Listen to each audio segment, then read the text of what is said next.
ঝটপট কিভাবে ঘরোয়া পদ্ধতিতে চিকেন রান্না করা যায় সেই রেসিপিটা শেয়ার করছি। প্রথমে তেলের মধ্যে গোটা জিরে, তেজপাতা আর শুকনো লঙ্কা ফোড়নে দিয়েছি। তোমরা চাইলে গোটা গরম মশলা ফোড়নে দিতে পারো। এরপর পেঁয়াজটা দিয়ে হালকা ব্রাউন কালার করে ভেজে নিয়েছি। তারপর দিয়েছি রসুন বাটা। রসুনটা ভালো করে ভেজে নিয়ে অল্প একটু চিনি দেবে। তারপর দেবে হলুদ গুঁড়ো আর লঙ্কা গুঁড়ো।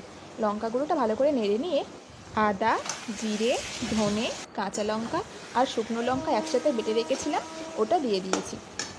তারপর ভালো করে মশলাটা কষিয়ে নিয়ে ঢাকা দিয়ে 2 মিনিট রাখার পর দেখবে তেলটা ছেড়ে এসেছে। তখন চিকেনটা দিয়ে দেবে। চিকেনটা আমি আগে থেকে ম্যারিনেশন করে রেখেছিলাম। গোলমরিচ গুঁড়ো, নুন, লঙ্কা গুঁড়ো, সর্ষের তেল আর অল্প একটু আদা রসুনের পেস্ট।